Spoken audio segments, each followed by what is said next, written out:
বছর বয়সে আসিফা বানু মরলে শুধু হুজুর কষ্ট পায়, আর মমিতা দেবনাথ মরলে গোটা জাতি। তাই তো হাজারো আসিফার গল্প অজানাই থেকে যায়। ভারতের উগ্র হিন্দুবাদীরা কেমন একটা উদাহরণ দেয়।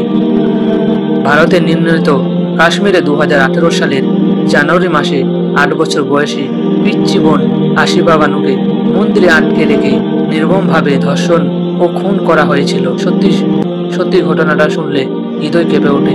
একজন 8 বছর শিশুকে কিরকম এভাবে করতে পারে নোংরা কাজ।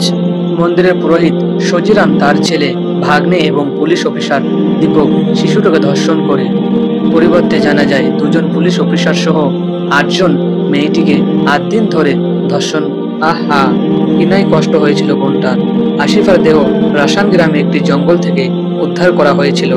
আসিফাকে তাদের গোষ্ঠীর লোকেরা নিজ ভিত্তিতে দাফন করতে চেয়েছিলেন, কিন্তু আসিফার লাশ দাফন করতে গেলেও হিন্দুত্ববাদীরা বাধা দেয়।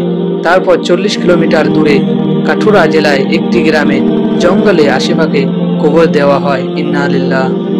আসিফার জানাজায় হাজির হয়েছিল লক্ষাধিক মানুষ। একটি শিশুকে 8 দিন ধরে ধর্ষণ করেছে 8 জন মিলে। 8টা দিন। তারপর কি করলো? পাথর দিয়ে হত্যা করলো। এরা মানুষ নয়, এরা জানোয়ার। এদের বেঁচে থাকা কোনো অধিকার নেই এই পৃথিবীতে।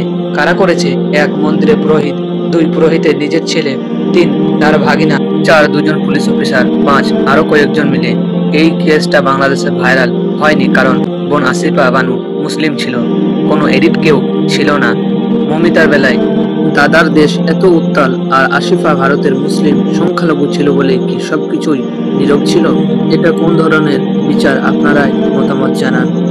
মৃত্যু 2 দিন আগে রেকর্ড করা আসিফার সেই হাসি। আসিফার বাবা বললেন, আমার আসিফাকে সব জায়গায় খুঁজেছিলাম, কিন্তু মন্দিরের ভেতরে খুঁজিনি, কারণ আমরা জানতাম মন্দিরে অত্যন্ত নিরাপদ জায়গা। কিন্তু ওগো মহান আল্লাহ, দয়াময়, ন্যায় বিচারক, রাজাধিরাজ, ক্ষমতাবান মাওলা আমার, তুমি এই বিচার করো। কঠোর হিন্দুত্ববাদ আর গ্যাসি ভারতকে ইতিহাসের সবচেয়ে কঠিনতম স্থানে দেখার আগে পর্যন্ত যেন আমার মৃত্যু না হয়। তুমি বিচার করো মালিক। ও আমার ছোট্ট অবুঝ বোন আসিফাকে। এখন আসল কথায় আসি। এই 2 দিন আগে মমিতাকে ধর্ষণ করে হত্যা করা হলো। তাকে নিয়ে কলকাতায়, বাংলাদেশ সব জায়গায় বিচার চাইতেছে, কিন্তু এই আসিফাকে নিয়ে তখন কোনো বিচারের জন্য আন্দোলন দেখলাম না। আসিফা মুসলিম বলে বিচার পাবে না। পরিশেষে একটা কথাই বলি, ধর্ষণকারীদের সর্বোচ্চ শাস্তি দেওয়া হোক। মমিতা একজন নারী আর আসিফা একজন মুসলিম শিশু। এইভাবে কি পার্থক্য করা হয় অন্যদের সভ্যতা শিখাতে আসা উত্তরবাদীরা নিজেরাই কতটা বর্বর সেটা পৃথিবী দেখছে। কোথায় তাদের মানবাধিকারী বিবেক, মানুষত্বা? সেদিন ভারতবাসী ধর্ষিত নয়, ধর্ষককে পক্ষ নিয়েছিল।